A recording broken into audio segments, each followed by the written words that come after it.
Your daughter isn't lost. My dog knows where she is." The words came from a boy no older than 8, standing at the iron gates of the Cross estate, with mud caked on his torn sneakers and a German shepherd sitting alert beside him. Sebastian Cross had spent 12 hours watching his security team fail. Thermal imaging detected nothing. Tracking dogs lost the scent at the garden's edge, and every camera on the property showed his daughter Ruby simply vanishing during the charity gala's fireworks display. The ground swallowed her whole, leaving only questions and the metallic taste of fear in his mouth. The boy's voice carried through the intercom with unsettling certainty, cutting through the chaos of walkie-talkie chatter and helicopter rotors overhead. Sebastian's hand froze on the whiskey glass he'd been gripping since dawn broke over his fruitless nightmare. Every muscle in his body screamed for action, yet all his power meant nothing against a child's disappearance. His head of security, Warren, moved to dismiss the child with a wave. "Boss, we've had 17 false tips already. Fortune seekers, attention seekers, the usual vultures circling tragedy." Warren's exhaustion showed in the purple shadows beneath his eyes, 12 hours of failure weighing heavy on his shoulders. But something in the boy's stance stopped Sebastian cold. The child wasn't begging or performing desperation for an audience. He simply stood there with his dog, waiting with the patience of someone who'd learned early that adults rarely listened the first time. His clothes were threadbare but clean, his posture straight despite obvious hunger. Sebastian pressed the intercom button himself. "What's your name? And why should I believe you?" His voice came out harsher than intended, scraped raw from hours of shouting orders into the darkness that had swallowed his daughter whole. "I'm Theo, and this is Ranger."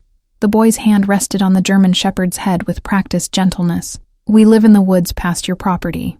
Ranger found something this morning that belongs to a little girl." His matter-of-fact tone carried none of the manipulation Sebastian expected from someone claiming impossible knowledge. The dog's ears swiveled forward at his name, intelligence gleaming in brown eyes that tracked every movement beyond the gate.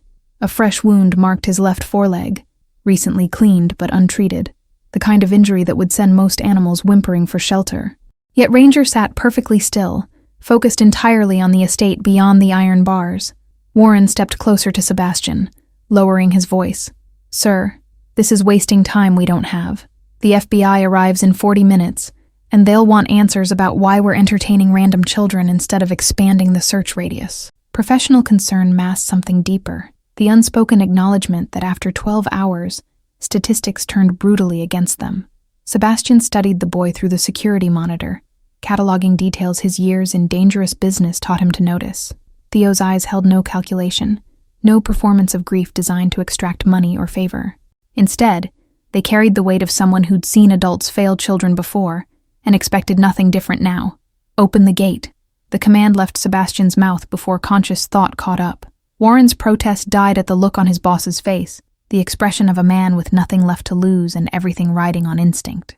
12 hours of sophisticated technology had produced exactly nothing. The iron gates swung open with mechanical precision, and Theo walked through without hesitation. Ranger moved beside him with a slight limp, favoring his injured leg, but never breaking stride.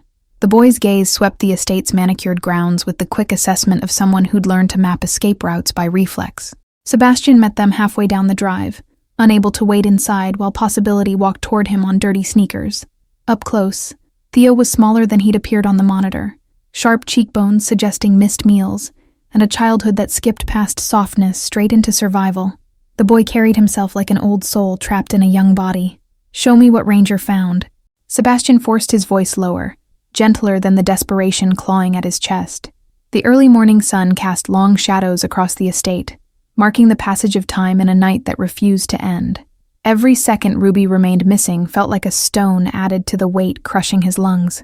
Theo reached into his jacket pocket and produced a small object wrapped in a clean cloth. He unfolded it carefully, revealing a silver charm bracelet Sebastian recognized with a jolt that went through him like voltage. Ruby's bracelet, the one her mother gave her before cancer claimed her life 3 years ago, the one Ruby never removed. "Ranger found this near the old creek bed, about 2 miles into the forest." Theo's voice remained steady, but his fingers trembled slightly as he offered the bracelet. There were 2 sets of footprints there, both small. One belonged to a girl around 6, the other to a boy maybe 4 years old. Information delivered with the precision of someone who'd learned to observe details adults missed. Warren moved forward, but Sebastian raised a hand, taking the bracelet himself. The metal was cold against his palm, and a smudge of mud still clung to one of the charms. His daughter had been alive this morning, alive and somewhere in the forest that stretched for miles beyond his property's carefully controlled boundaries. 2 sets of prints. Sebastian's mind raced through implications. My daughter didn't wander off alone. She was with another child. The realization shifted everything, transforming random tragedy into something with pattern and purpose. Ruby wouldn't leave the estate alone, but she would follow someone who needed help. Theo nodded, something like relief flickering across his young face. Your daughter probably saw someone who needed protecting. Kids like us, we recognize each other. The casual way he categorized himself spoke volumes about a life lived on society's margins, where children learned early to identify their own kind. Sebastian's chest tightened at the unintended accusation in those words. His daughter lived in privilege, protected by walls and security, yet somehow she'd recognized distress that all his expensive systems missed. Ruby inherited her mother's instinct for finding wounded things and refusing to abandon them, no matter the cost. Warren cleared his throat, tactical mind already adjusting strategy. If they're in the forest, we need to redirect search teams immediately. But sir, those woods cover over 15 square miles of rough terrain. We'll need helicopters with thermal imaging back in play. His radio crackled with distant voices, other security personnel awaiting orders. Thermal imaging didn't work last night because you didn't know where to look. Theo's interruption carried quiet confidence that bordered on audacity. Ranger can find them. He's been tracking the scent since dawn. The German shepherd's ears pricked at the change in conversation tone, body tensing with readiness. Sebastian studied the boy with new intensity, years of reading people in high-stakes negotiations coming into focus. How do you know about thermal imaging? And why would a child your age be living in the woods with a dog instead of in a home? Questions that mattered less than finding Ruby but needed asking nonetheless. I know things because I pay attention. Theo's chin lifted slightly, defensive pride flashing across his features. And I'm in the woods because the foster system decided my brother and I were better off separated. They were wrong, so I left to find him. Raw honesty delivered without self-pity, just statement of fact. The mention of a younger brother clicked pieces into place for Sebastian. The second set of prints. That's your brother? Understanding dawned with the cold clarity of someone recognizing their daughter's enormous heart had led her into danger. Ruby would absolutely follow a small child into the forest if she thought he needed help. His name is Finn, and he's 4 years old. Theo's voice cracked slightly on his brother's name, the first real emotion breaking through his carefully controlled exterior. 3 nights ago, 2 men came looking for him at the place where I'd been hiding him. We ran, but they followed us into the forest near your property. Sebastian's blood ran cold as implications cascaded through his mind. This wasn't random chance or childhood wandering. His daughter had somehow witnessed a pursuit during the gala and done exactly what her mother would have done. She'd intervened, consequences be damned, and now both children were missing in 15 square miles of wilderness. Warren's hand moved to his weapon, professional instincts taking over. Boss, if there are men actively pursuing these children, we're dealing with potential kidnapping. I need to call this in to local authorities immediately. This goes beyond private security protocols. His expression had shifted from skepticism to grim calculation. No police yet. Sebastian's command came out sharp, honed by years of making decisions others questioned. If these men are still out there, sirens and uniforms will spook them into doing something desperate. We find the children first, then we deal with whoever's hunting them. The mafia boss in him understood predators better than any protocol manual. Theo's shoulders dropped slightly, tension releasing as Sebastian's words registered. Thank you. 2 syllables carrying the weight of a child who'd stopped expecting adults to choose belief over procedure. Ranger lost the trail when it started raining around midnight, but he can pick it up again from where he found the bracelet. Sebastian was already moving toward the garage where his vehicles waited. Warren, get 2 of your best men, armed but discreet. No radios, no phones that can be tracked. We go in quiet and fast. Adrenaline finally had direction, purpose channeling the helpless rage that had consumed him through the endless night. His daughter was alive, and someone was going to pay for every second of terror she'd endured. The German shepherd fell into step beside Theo, moving with purpose despite his injured leg. Up close, Sebastian could see the dog was older than he'd first appeared, gray, threading through the black and tan fur around his muzzle. But Ranger's eyes held unwavering focus, The kind of determination that came from a bond forged through survival rather than convenience. "How did you find the bracelet this morning?" Sebastian asked as they reached the garage. Multiple luxury vehicles gleaming in organized rows that suddenly seemed obscene given the circumstances. "Those woods are massive, and you said the trail went cold at midnight." The logistics bothered him. Too much coincidence in the timing. Theo glanced up, and for the first time, something like hope flickered in his expression. Ranger never stops searching when someone needs finding. He worked the area all night in circles until he picked up something. "We found the bracelet caught in brush near the water, and he knew it mattered." Pride colored his words when speaking of his dog, the kind of devotion that transcended simple pet ownership. Sebastian selected his Range Rover, built for rough terrain, and equipped with emergency supplies he'd never expected to actually need. Warren and 2 other security personnel, both former military, both trusted, climbed in with practiced efficiency. Theo and Ranger took the back seat, the boy's small frame dwarfed by leather upholstery that cost more than most people's monthly rent. "The creek bed where you found the bracelet, how far from the property line?" Warren pulled out a topographical map, professional focus overriding his earlier skepticism. "We need to establish search parameters and likely movement patterns if we're doing this without official support." His finger traced potential routes through the forest. Theo leaned forward, studying the map with surprising comprehension. "About 2 miles northeast, past the ravine that drops 30 feet. There's only one safe way down, which means if they cross there, they were heading deliberately toward the old lumber mill." His finger pointed to a spot on the map that made Warren's expression darken. "That lumber mill's been abandoned for 15 years. Warren's voice carried implications Sebastian caught immediately.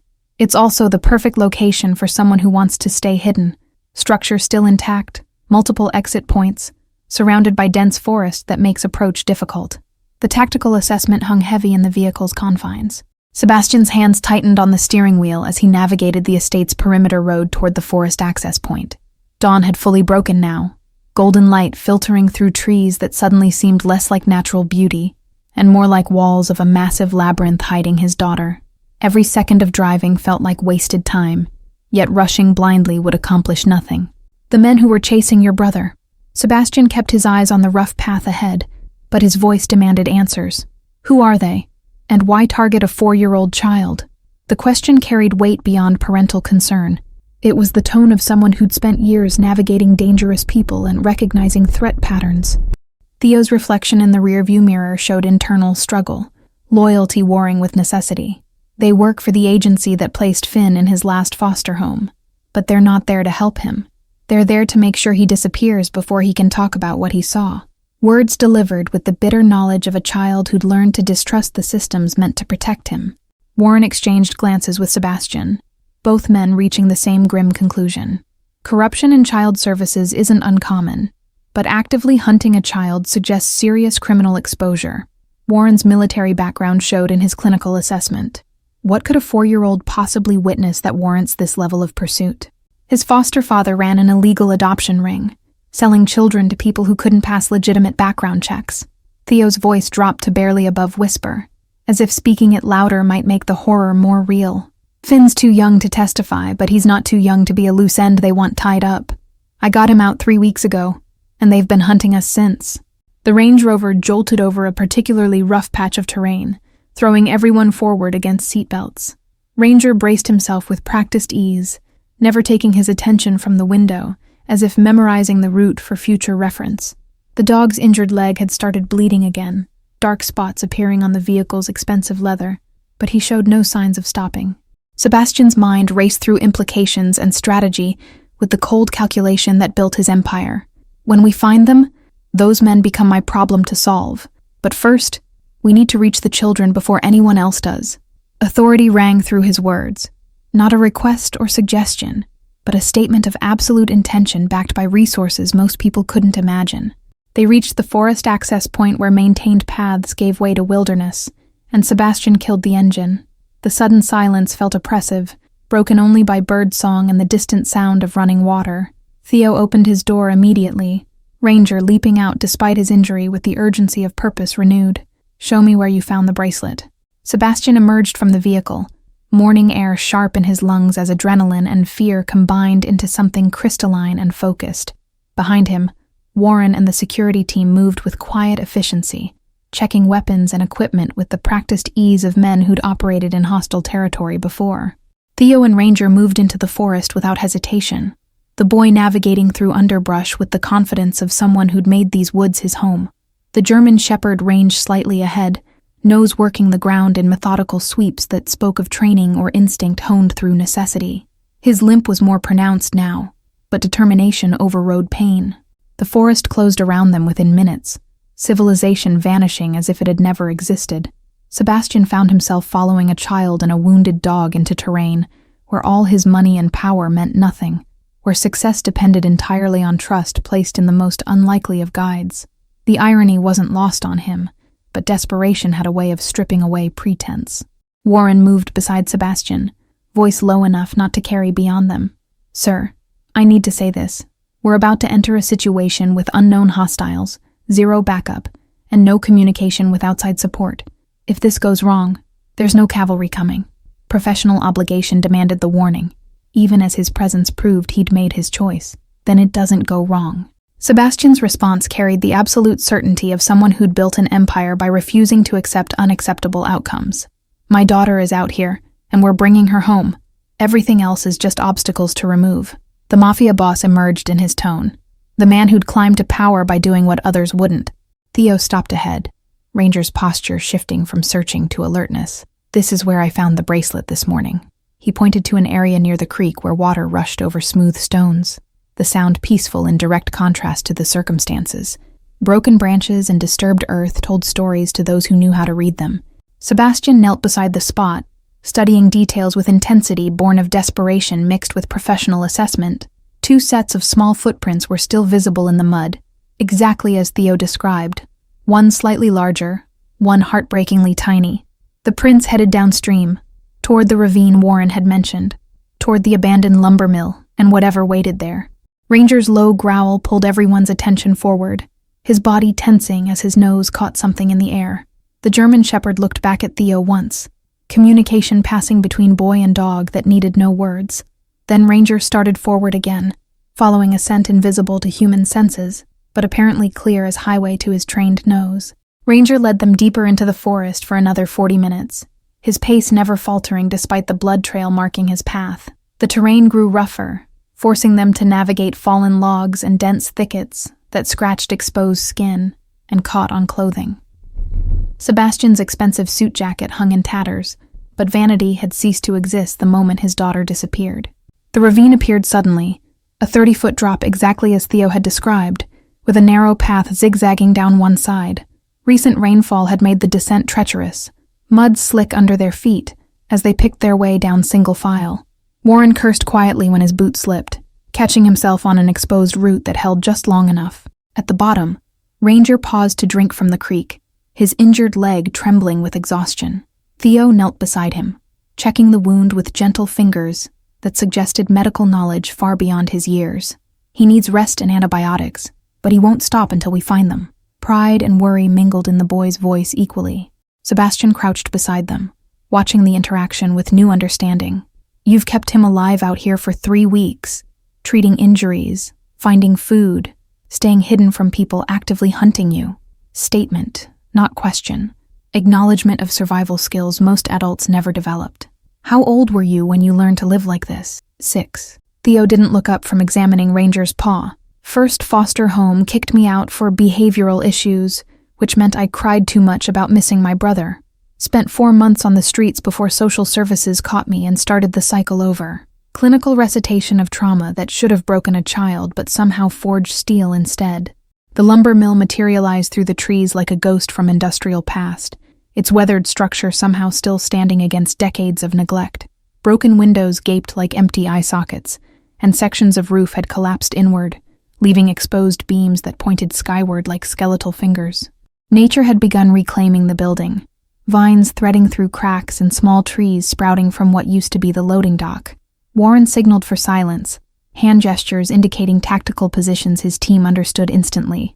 They spread out in a loose perimeter, moving with the practiced stealth of men who'd done this in far more dangerous places. Sebastian found himself holding his breath, every sense heightened to painful intensity as they approached the structure's main entrance. Ranger's growl came low and dangerous, hackles rising along his spine as he focused on something inside the building. Theo's hand on the dog's head kept him from charging forward, but barely. The German shepherd vibrated with barely contained urgency. Whatever waited inside had Ranger ready to fight despite his injury and exhaustion. A child's laugh echoed from within the mill, high and clear and utterly incongruous with the tension saturating the air. Sebastian's heart lurched violently in his chest. He knew that laugh, had memorized every variation of his daughter's joy through 6 years of fatherhood. Ruby was alive and, impossibly, sounded happy. Warren caught Sebastian's arm before he could rush forward, iron grip conveying silent warning.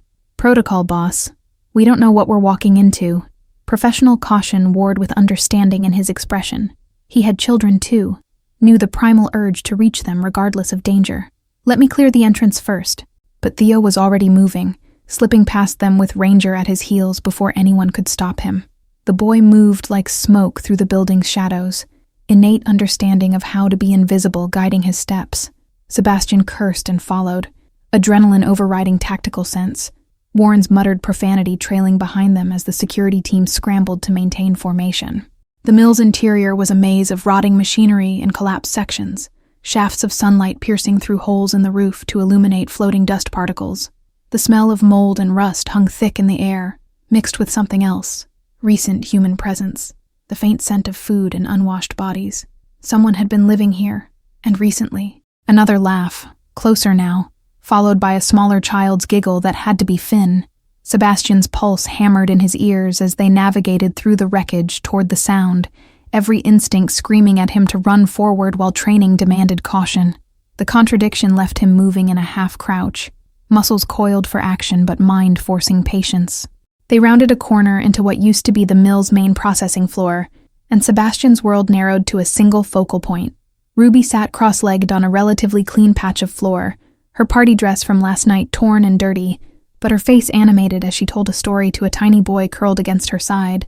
Finn, unmistakably, with Theo's same sharp features rendered softer by youth and fear. And then the princess told the dragon that being scary didn't mean being bad. Ruby's voice carried absolute conviction, her small hands gesturing dramatically. The dragon just needed someone to understand him, and after that, they became best friends. She'd invented countless stories since her mother died, each one carrying themes of redemption and unlikely friendship that broke Sebastian's heart with their wisdom. Finn's eyes were wide with wonder, thumb tucked securely in his mouth despite his age. The dragon wasn't bad? The question came out muffled around his thumb, hopeful and desperate in equal measure. Whatever this child had witnessed, he needed desperately to believe that monsters could choose differently. Theo's breath caught audibly, and Finn's head whipped around at the sound. "Theo!" The 4-year-old scrambled to his feet and launched himself at his brother with the absolute trust of a child who'd been waiting for salvation he knew would come. Theo caught him, dropping to his knees as small arms wrapped around his neck with desperate strength. Ruby jumped up, her face cycling through confusion, recognition, and relief in rapid succession. "Daddy?" Her voice cracked on the word. 6 years old, suddenly looking very small, as reality crashed through whatever game she'd been playing to keep herself and Finn calm. Tears she'd been holding back flooded her eyes as she ran toward Sebastian. Sebastian caught his daughter, pulling her against his chest with force that might have hurt if desperation hadn't robbed him of all restraint. She was solid, and real, and alive, her small heart hammering against his ribs as she buried her face in his destroyed suit jacket and sobbed. The sound shattered something in him that 12 hours of terror had merely cracked. "I'm sorry, Daddy. I'm sorry." Ruby's words tumbled out between sobs, muffled against his chest. "I saw the bad men chasing the little boy during the fireworks, and he was so scared. And I remembered what Mommy always said about helping people who need it. And I couldn't just watch. I couldn't." Sebastian's hand cupped the back of Ruby's head, holding her like she might dissolve if he loosened his grip. "You're safe now. That's all that matters." Dirt. His voice came out rough, scraped raw by emotions he'd spent years learning to control in his dangerous world. But this wasn't business. This was his daughter, his entire world, trembling in his arms. Warren and his team had fanned out, systematically clearing the rest of the structure with practiced efficiency. Their presence reminded Sebastian that finding the children was only half the equation. The men hunting them still existed somewhere in this equation. The threat hadn't evaporated just because they'd reached Ruby and Finn first. Theo hadn't released his brother. rocking slightly as Finn clung to him with the desperate grip of a child who'd feared permanent separation. "You found me." Finn's voice was tiny, odd, as if his brother's arrival defied possibility. "The bad men said you'd never find me, that I'd never see you again. But I knew you would come." Ruby pulled back slightly from Sebastian's chest, wiping her nose on her already ruined dress. "Finn and I walked all night to get here. He knew about this place because the bad men talked about it, said it was where they brought other kids before." Her matter-of-fact delivery of this horror made Sebastian's blood run cold with implications he'd process later, when his daughter wasn't watching his face. "Other kids?" Warren's question came sharp, professional instinct overriding the emotional reunion happening around them. "Ruby, how many men were there? And did they say anything about why they were after Finn specifically?" His tone gentled slightly when addressing the 6-year-old, but urgency remained. Ruby's small face scrunched in concentration, the expression she made when trying to remember details exactly right. 2 men.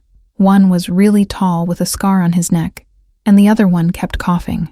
"They were talking about money, something about how Finn's new family already paid, and they couldn't refund the merchandise." The clinical language sounded obscene from a child's mouth. Sebastian felt rage settle in his chest like ice, cold and crystalline, and absolutely lethal.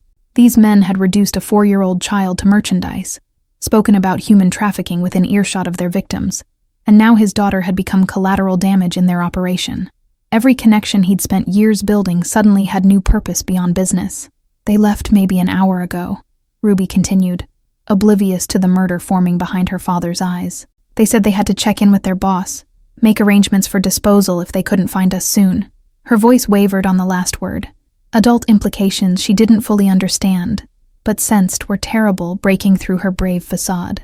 Theo lifted his head from where it had been buried in Finn's hair, his young face hard with knowledge no child should carry. "That means they'll be back with more people. We can't stay here. This location is compromised." Tactical assessment delivered with the weary expertise of someone who'd learned these lessons through brutal experience rather than training. Ranger had positioned himself between the children and the mill's entrance, hackles still raised despite his exhaustion.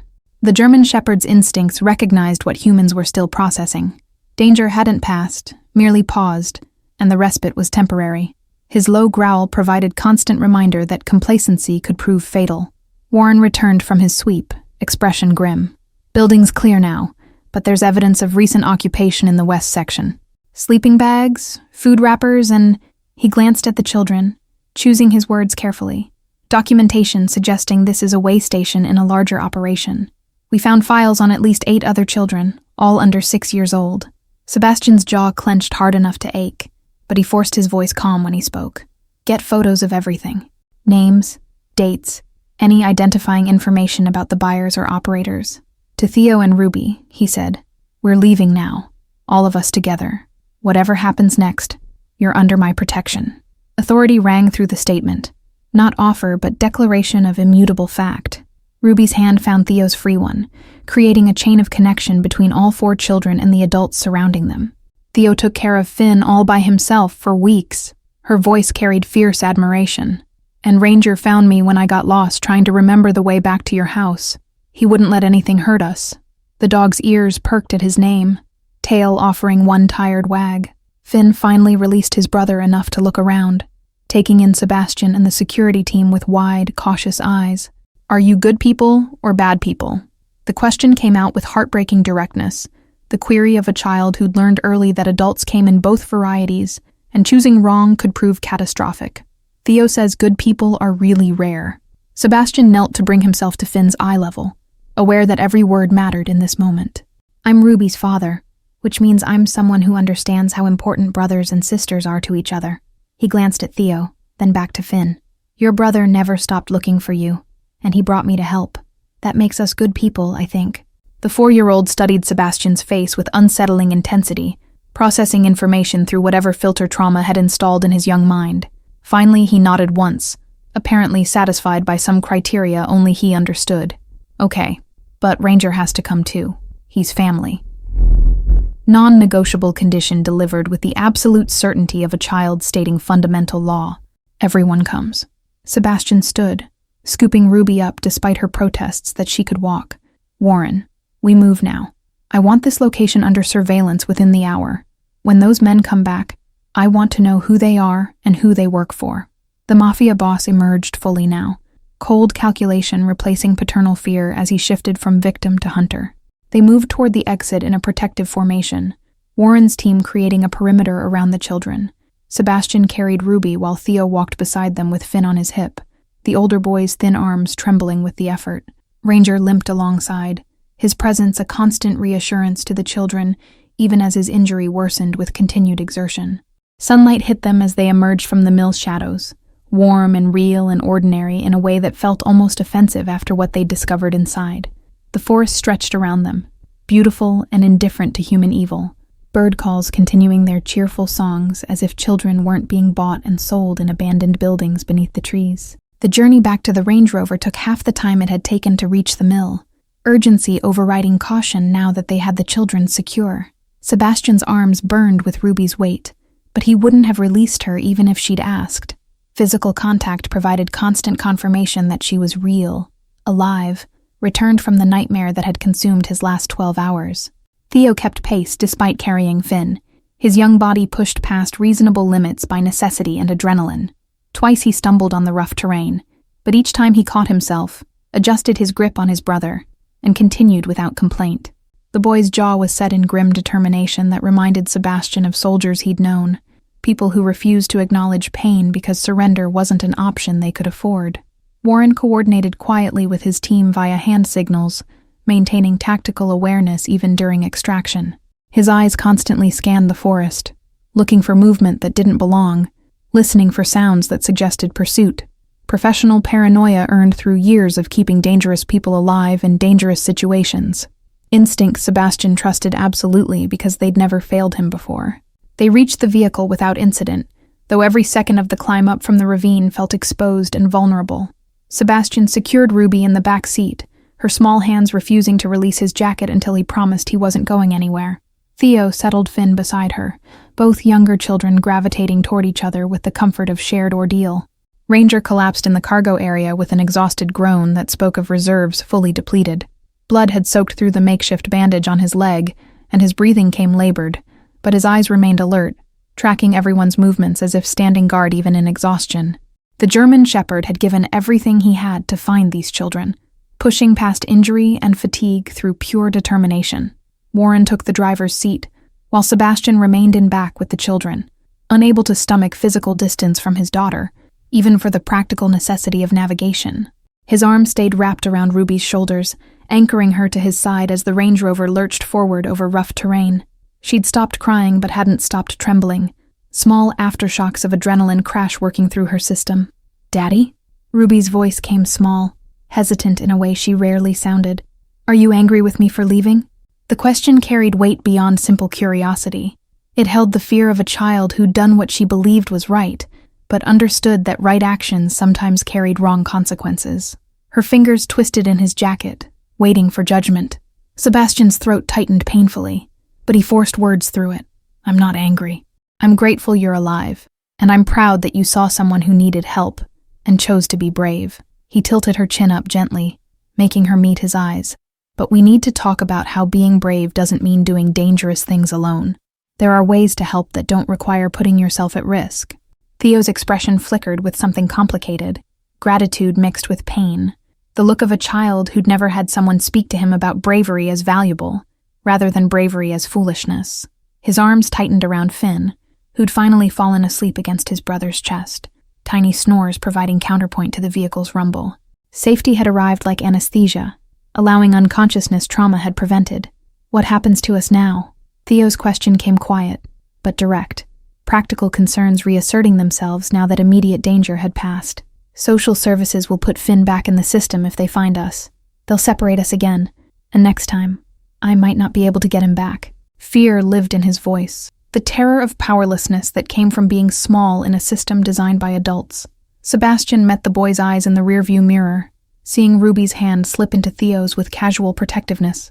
"What happens now is that you and Finn stay with me until we figure out something permanent." The words emerged with finality that surprised even him. He hadn't planned this, hadn't thought beyond finding Ruby. "Those men aren't going to stop hunting you, and I'm not about to let them succeed." Warren's glance in the mirror carried question and concern, but he said nothing. Years of working together meant he understood when Sebastian made decisions that transcended rational business sense, operating instead from the moral code that lived beneath the dangerous exterior. Some lines couldn't be crossed. Some innocence couldn't be abandoned, regardless of complexity or cost. You don't even know us. Theo's response came out defensive, protective suspicion flaring against hope that kept disappointing him. Why would you risk getting involved with the people who run that operation? They're connected to powerful systems. Child services, police, probably judges. You can't just take us in like stray dogs. Despite the words, desperate longing colored his tone, the sound of someone trying not to want what they couldn't have. I know enough. Sebastian's voice carried the absolute certainty that had built an empire through force of will and refusal to accept limitations others considered absolute. I know you protected your brother for weeks with nothing but determination and a dog. I know my daughter recognized something worth risking her life for. And I know that anyone who treats children as merchandise has picked a fight with the wrong person. The Range Rover emerged from the forest onto maintained roads, civilization reappearing with jarring normalcy. Other vehicles passed them, people living ordinary lives unaware that meters away sat children who'd survived human trafficking attempts and fathers who'd stared into the abyss of loss. The disconnect between worlds felt vast, bridgeable only through deliberate choice to see what most preferred to ignore. Ruby had fallen asleep against Sebastian's side, her breathing evening out as exhaustion finally overrode adrenaline. He studied her face in the growing daylight, the smudge of dirt on her cheek, the scratch above her eyebrow, the peace that only sleep could provide after trauma. His daughter was safe, but safety felt insufficient now. The world contained men who hurt children, and knowing this demanded response beyond simple relief. There's a woman. Theo's voice broke the contemplative silence, quiet but urgent. Iris Vaughn. She was my teacher before the first foster placement fell apart. She tried to help me keep track of Finn, fought with social services about keeping us together. If anyone can navigate the legal side of this without alerting the wrong people, it's her. Hope and uncertainty mingled in his expression, offering help while fearing rejection. Warren's fingers drummed on the steering wheel, tactical mind processing new information. A teacher who stood up to social services probably made enemies in the system. That could work in our favor, someone with motivation to expose corruption rather than protect it. Professional assessment delivered without emotional inflection, but Sebastian heard the underlying approval. Warren's sister had been a teacher before cancer took her.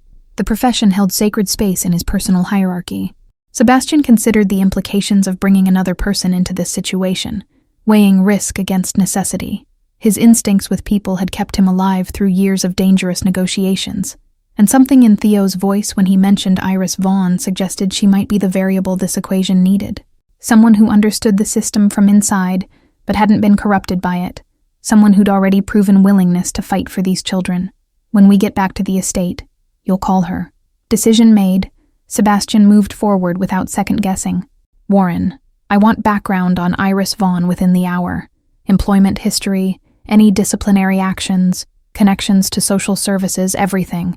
If she's clean and willing to help, we bring her in. If not, we find another way. Authority rang through his words, the tone that made people move without questioning. The estate's iron gates came into view, impressive and secure and meaningless given that his daughter had disappeared from within them. Sebastian made mental note to have every inch of security systems reviewed and upgraded, though he suspected no amount of technology could prevent a 6-year-old determined to save someone. Ruby had her mother's heart, and that was both gift and curse that no wall could contain. They passed through the gates, and Sebastian saw his household staff gathered in the circular drive. Word had clearly spread about Ruby's disappearance, despite his orders for discretion. Mrs. Chen, the housekeeper who'd been with them since before Ruby was born, pressed both hands to her mouth when she saw them, tears streaming down her weathered face. Relief rippled through the assembled group, tension breaking in visible waves.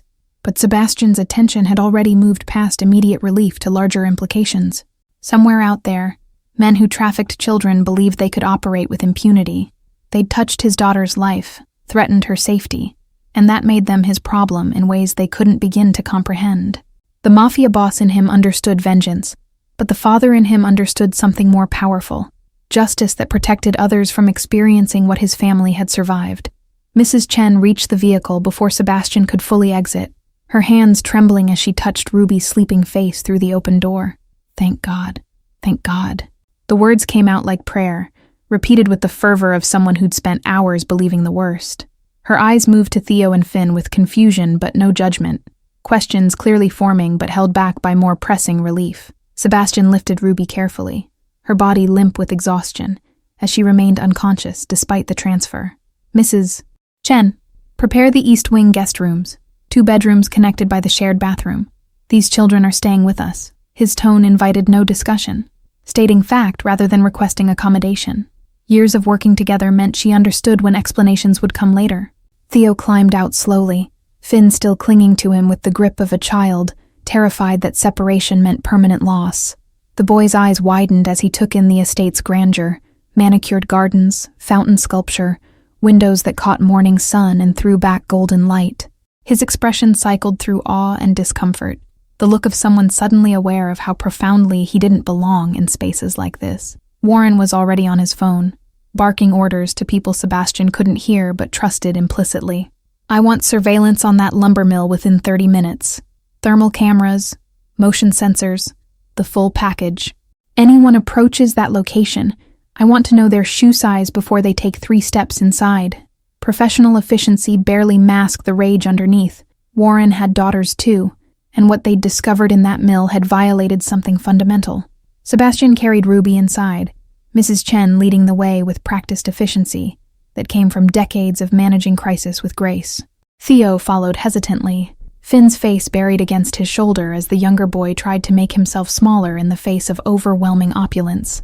Ranger limped behind them, leaving blood drops on marble floors that cost more than most people's annual salary, but no one commented on the damage.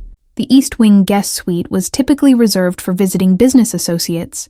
Sebastian needed to impress, decorated in understated luxury that whispered wealth rather than shouting it. Mrs. Chen pulled back the covers on the master bed, and Sebastian laid Ruby down with infinite care, removing her ruined shoes, but leaving her in the torn party dress until she woke and could change herself. Her small hand caught his wrist even in sleep, refusing to let go. The 2nd bedroom is ready, Mr. Cross. Mrs. Chen gestured to the connecting door, her voice professionally neutral, despite the questions clearly burning behind her eyes. She'd been with the family long enough to know when to speak and when to simply execute orders without interrogation. I'll have food sent up, soup, bread, nothing too heavy for upset stomachs. And I'll call Dr. Morrison for the dog. Theo stood frozen in the doorway, Finn still wrapped around him like a barnacle. We can't stay here. The protest came out weak, undermined by the exhaustion, evident in every line of his thin frame. This is too much. We don't need all this. Just somewhere safe until we figure out what's next. Pride fought with desperation in his expression, the battle of someone who'd learned to expect nothing, and therefore owed nothing. Sebastian straightened from Ruby's bedside, studying the boy with new appreciation. You spent 3 weeks in the forest protecting your brother, with nothing but determination and a dog. I think you've earned the right to sleep in a bed for 1 night. He gestured to the 2nd bedroom. Put Finn down. Let him rest somewhere warm. Being strong doesn't mean refusing help when it's offered freely. The words seemed to crack something in Theo's carefully maintained composure. His shoulders sagged slightly. Exhaustion finally permitted to show now that safety had arrived. He carried Finn into the adjoining room, laying his brother on sheets that probably cost more than every possession they'd owned combined. The 4-year-old's eyes fluttered open briefly, registered his brother's presence, then closed again with the trust of a child who believed Theo could protect him anywhere.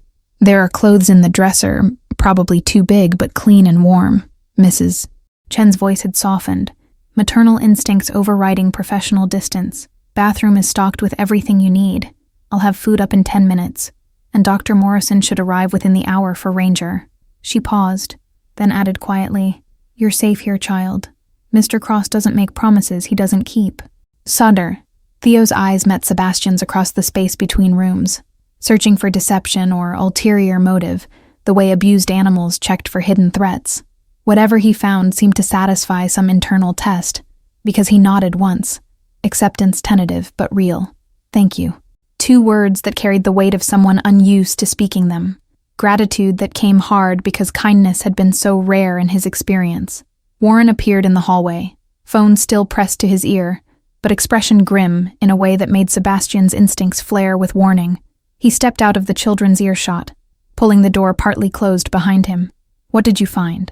The question came out flat, already braced for news that would complicate an already impossible situation. Background on Iris Vaughn just came through.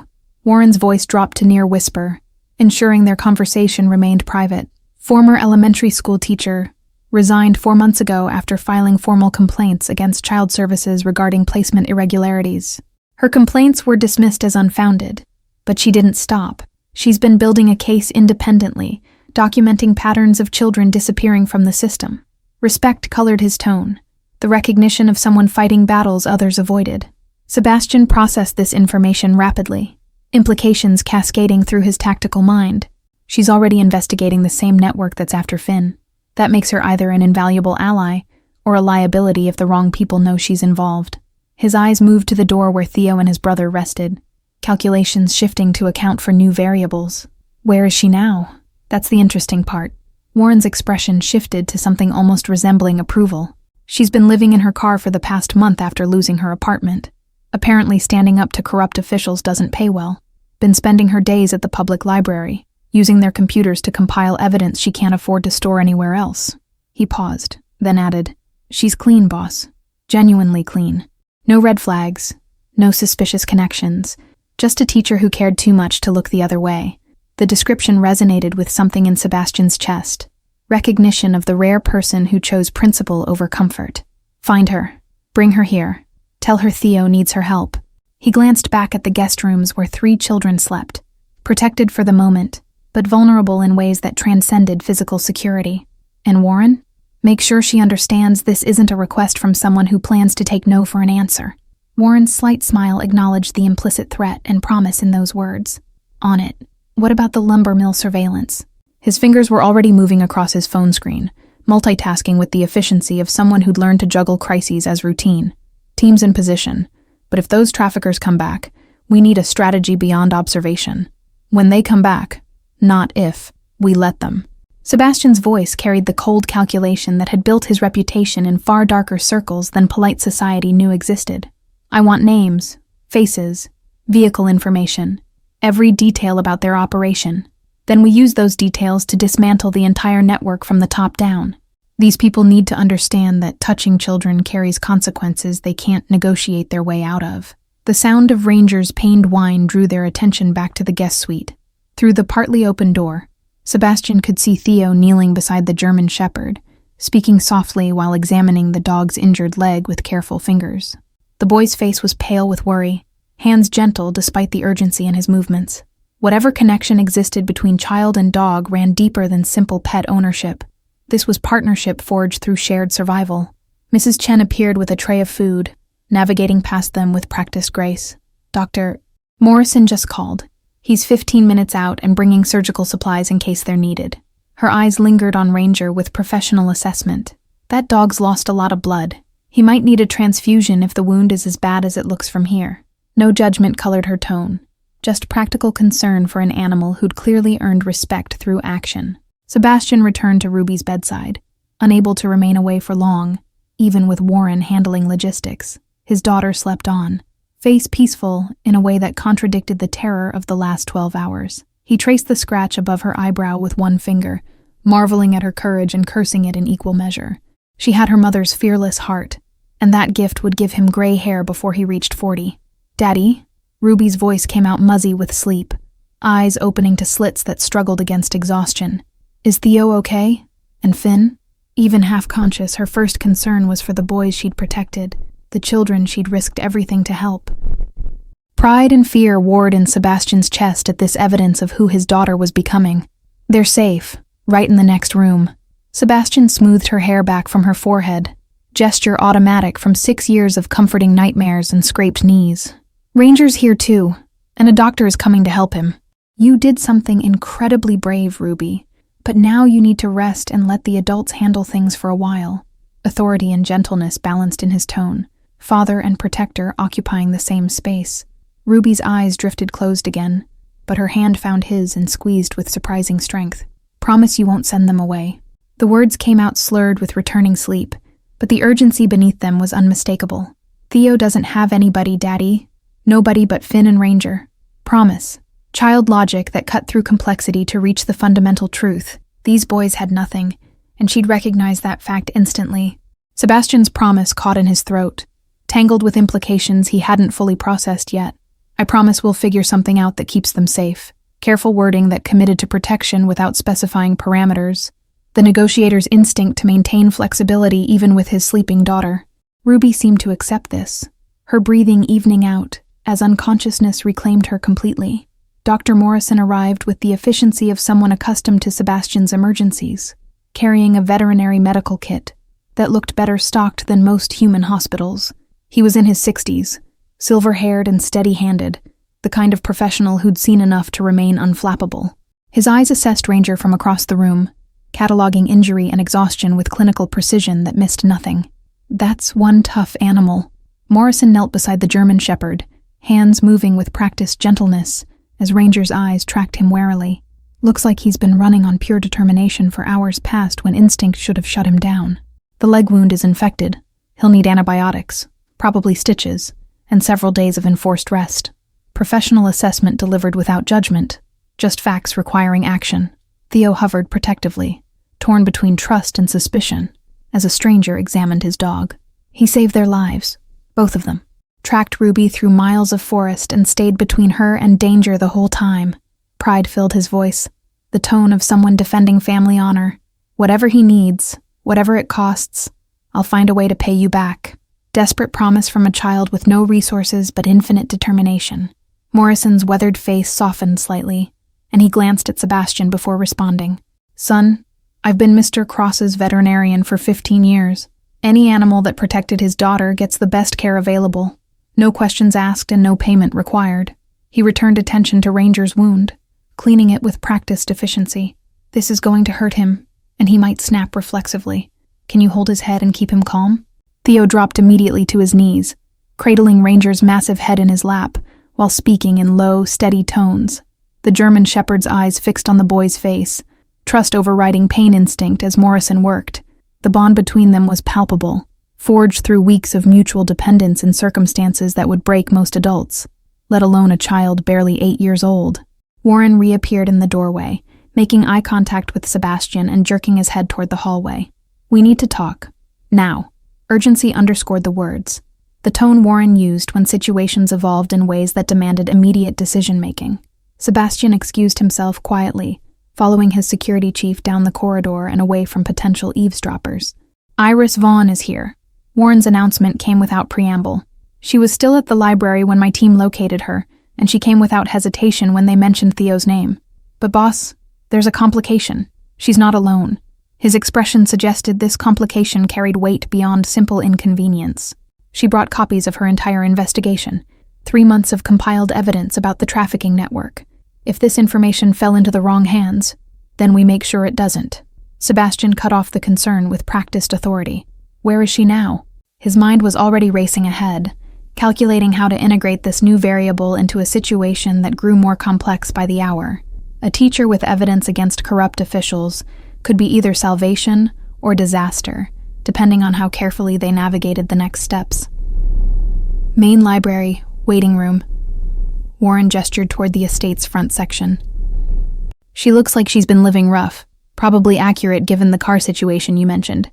She's also terrified, which is either very smart or indicates she knows exactly how dangerous these people are.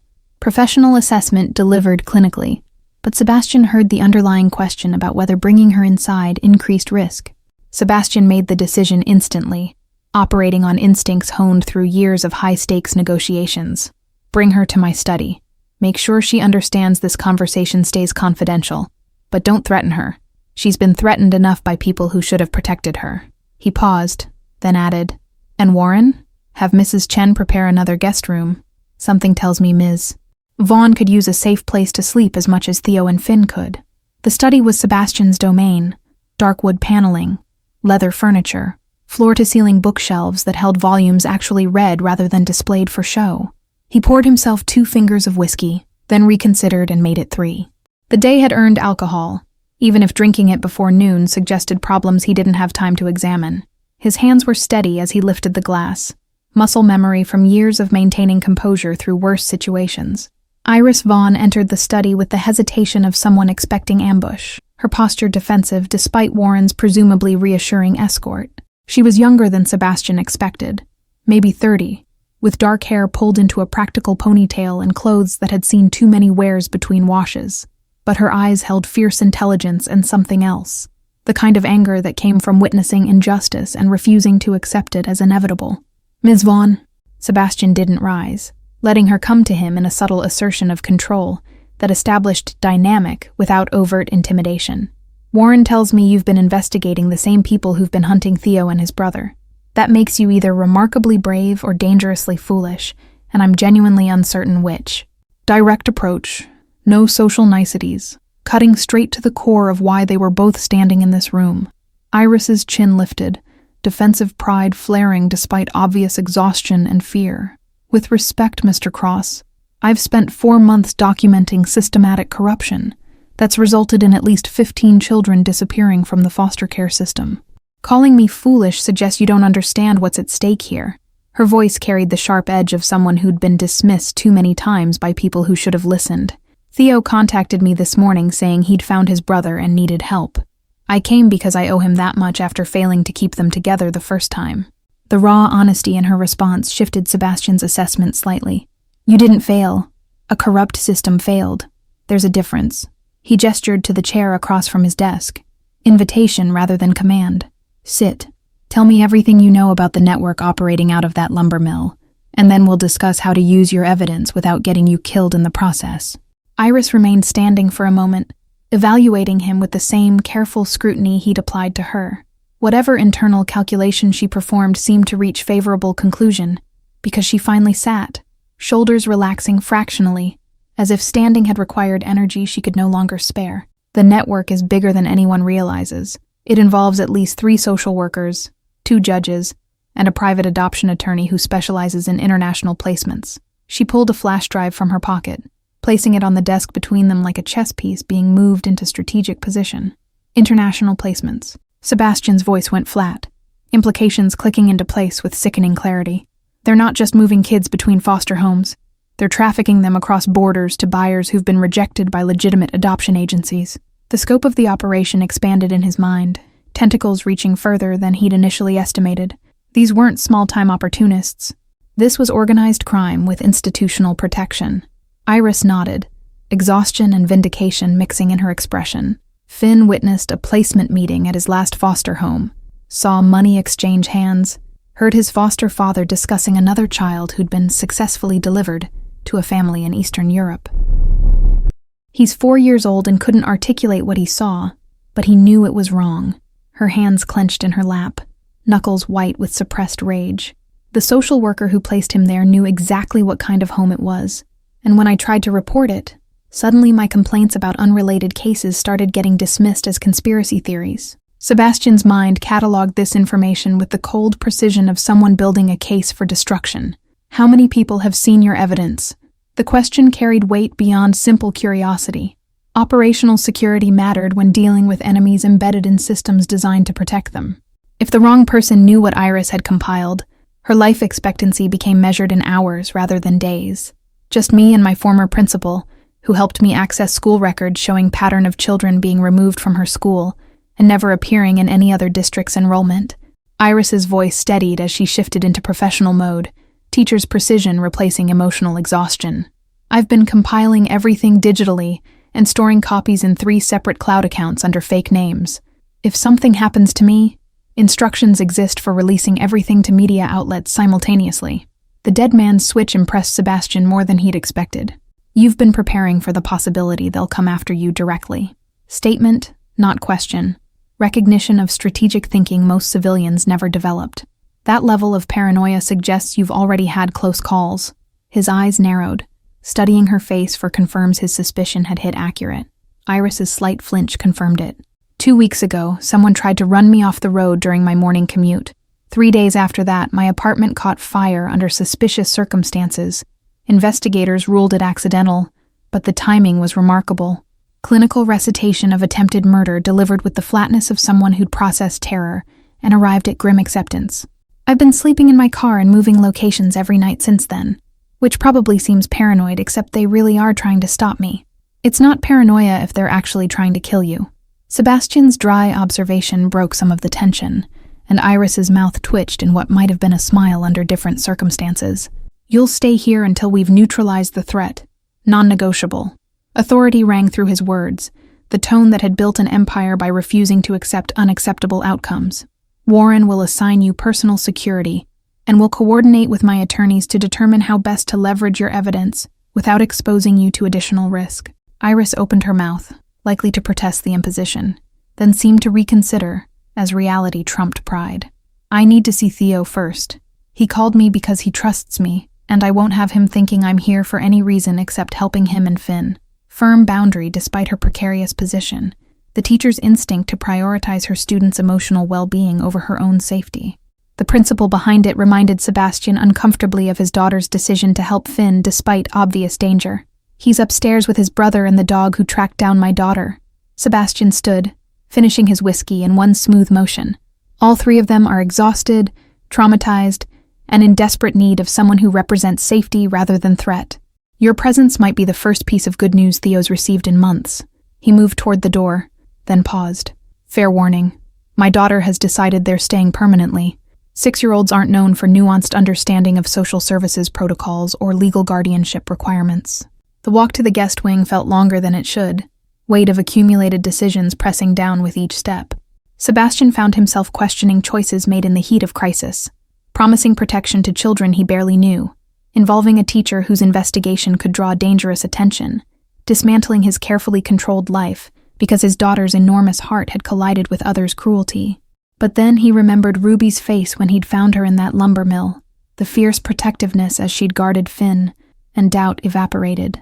Iris's breath caught audibly when she entered the guest suite and saw Theo sitting beside his sleeping brother, one hand resting on Finn's small chest as if monitoring heartbeat for reassurance. The boy's head whipped around at their entrance, eyes going wide with recognition and relief that stripped years from his carefully maintained maturity. Ms. Vaughn? Disbelief and hope mingled in those two syllables, the sound of someone seeing salvation appear when they'd stopped believing it existed. Hi, Theo. Iris's voice cracked slightly, professional composure fracturing under the weight of genuine emotion. She crossed the room and knelt beside his chair, bringing herself to eye level in the instinctive gesture of a teacher who understood children needed equals, not authority figures looming over them. I'm so sorry I couldn't keep you and Finn together before. I tried, but the system... Words failed her. Inadequacy of explanation rendered meaningless by result. You're here now. Theo's simple statement carried absolution, childhood's capacity for forgiveness that adults lost somewhere along the path to cynicism. That's what matters. And Mr. Cross says we can stay here where it's safe, at least for a while. Uncertainty colored the last phrase, experience teaching him that adult promises often came with expiration dates. You believe him, right? That we're actually safe this time? Iris glanced at Sebastian, question implicit in her gaze. Was he making promises he intended to keep, or offering temporary shelter that would ultimately end in more disappointment for children who'd already experienced too much? Sebastian met her eyes steadily, letting her see the resolve that had carried him through years of dangerous decisions. Whatever silent communication passed between them seemed to satisfy her internal test. I believe Mr. Cross is someone who keeps his word. Iris returned attention to Theo, her hand finding his and squeezing gently. And I believe you're safe here in ways you haven't been safe in a very long time. But Theo, there are still legal realities we need to address. Social services will be looking for you and Finn, and we can't hide you forever. Teacher's honesty refusing to offer false comfort, respecting the boy's intelligence enough to acknowledge complexity. Theo's jaw set in the stubborn line Sebastian was beginning to recognize. They can look all they want. I'm not letting them take Finn again. Not after what he saw. Not when those people are still out there. The fierce protectiveness in his young voice reminded Sebastian of Ruby's declaration that nobody had helped when she'd asked. These children had learned too early that the world contained predators, and that help often failed to materialize until after damage was done. Sebastian moved to the window, giving Iris and Theo space for their reunion, while his mind worked through logistics and implications. Warren's surveillance on the lumber mill would provide intelligence about the trafficking network's operations. Iris's compiled evidence offered leverage against corrupt officials once properly deployed. But the immediate problem remained. 2 children who legally belonged to a system that had already failed them catastrophically, and a teacher whose investigation had made her a target. Mrs. Chen appeared in the doorway carrying fresh towels and a tray of tea, her presence a reminder that life continued in domestic rhythms even as crises unfolded. Dr. Morrison says Ranger will recover fully with rest and proper care. The wound was infected but not critically.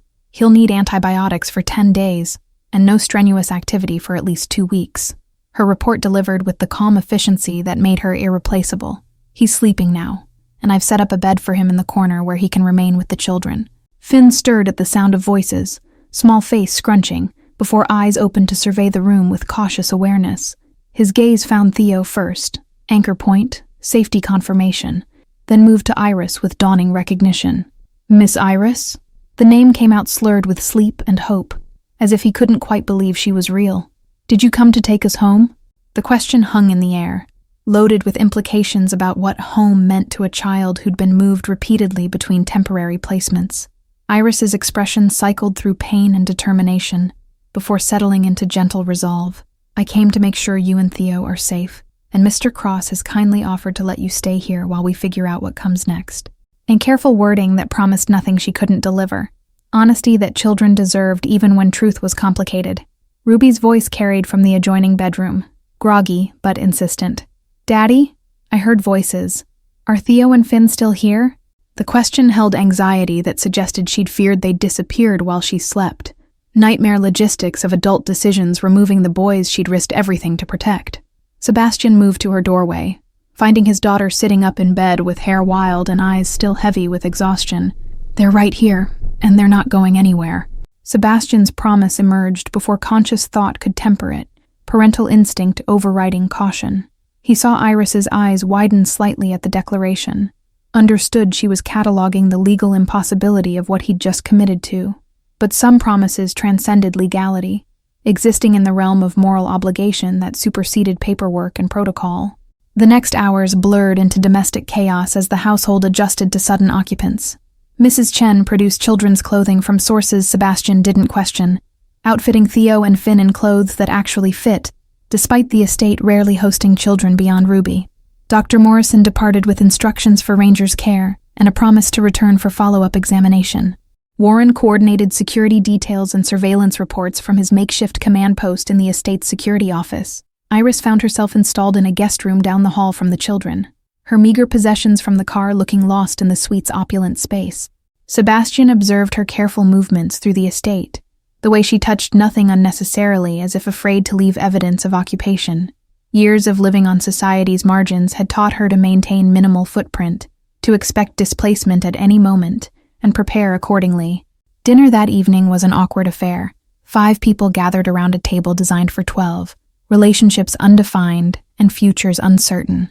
Ruby chattered between bites, filling silence with observations about Ranger's bravery and Theo's skill at storytelling. Finn ate with the focused intensity of a child who'd learned not to waste food, small hands gripping his fork like it might be confiscated. Theo remained quiet, eyes tracking exits and potential threats with the hypervigilance of someone who'd survived by staying alert. Iris pushed food around her plate more than eating it, exhaustion and stress apparently robbing her of appetite despite obvious hunger. Sebastian caught her watching him multiple times, expression assessing as she tried to reconcile the dangerous reputation his name carried with the man offering sanctuary to homeless children and their protective teacher. The cognitive dissonance was apparent. He'd cultivated a fearsome image deliberately, but that image didn't account for the father willing to tear down institutions that harmed innocents. Mr. Cross. Iris's voice cut through Ruby's monologue about plans to teach Finn all her favorite games. We need to discuss next steps regarding social services. They'll have filed missing persons reports on both boys by now, and once they realize Theo and Finn are together, they'll escalate search efforts.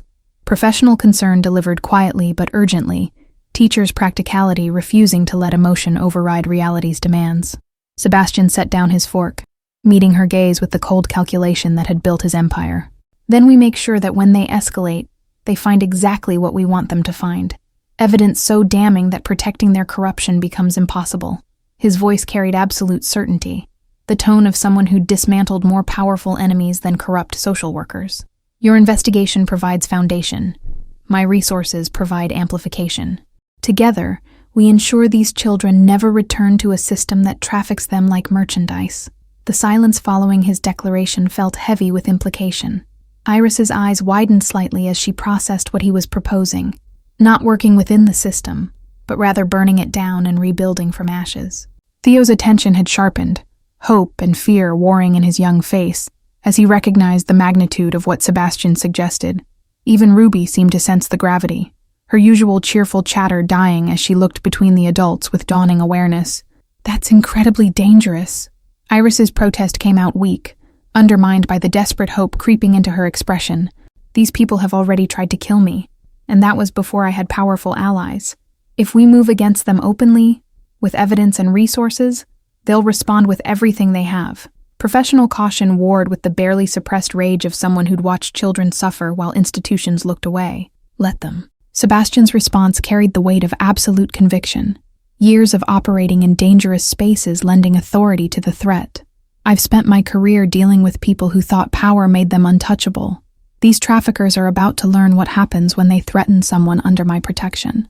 His eyes moved to Theo and Finn, then to Ruby, encompassing all three children in unspoken vow.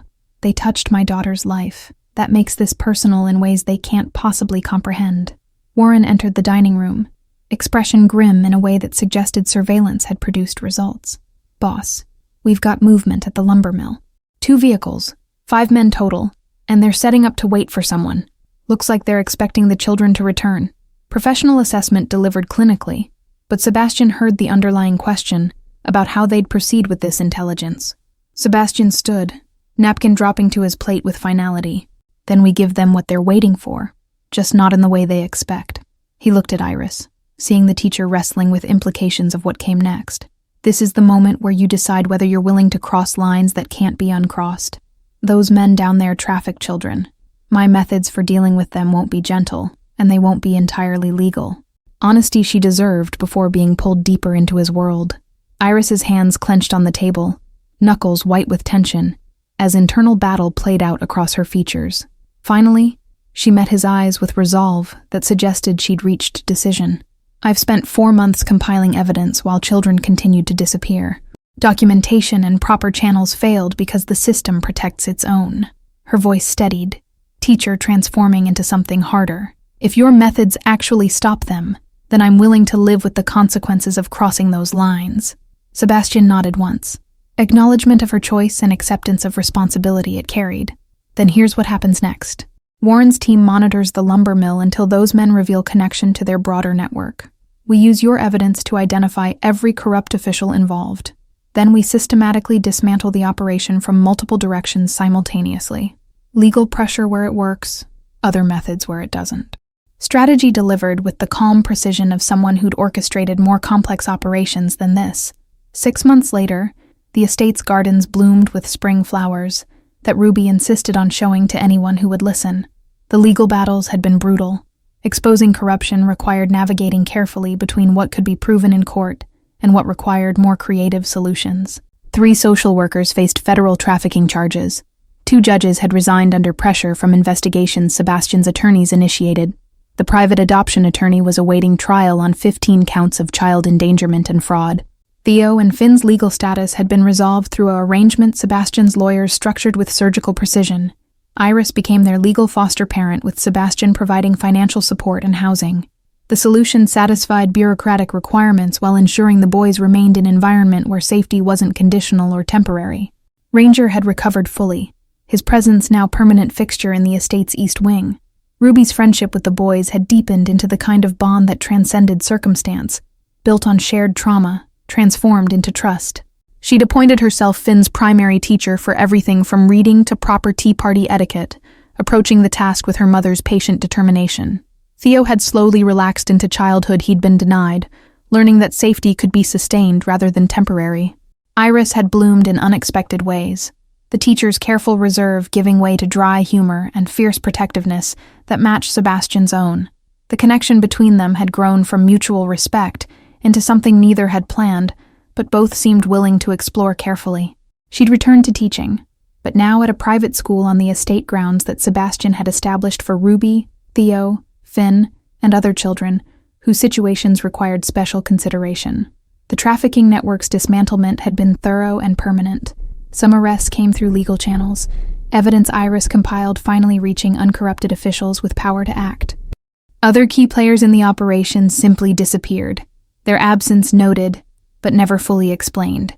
Sebastian's world operated with different rules than civilian society, and he'd applied those rules without hesitation to people who trafficked children. Warren's final surveillance report on the lumber mill showed it demolished by county order. The structure that had served as trafficking way station reduced to rubble and hauled away. The forest had begun reclaiming the space, new growth already visible where darkness had once festered. Sometimes justice required burning things down completely before rebuilding could begin, and Sebastian felt no regret about the ashes left behind. Thank you all for following this story about courage that comes in unexpected forms, and families built through choice rather than circumstance. If this touched your heart the way it touched millions of others, write in the comments which country you're watching from. Don't forget to like, subscribe, and share this video. Your support helps me continue bringing these stories to life. And remember, heroes really do come in all sizes.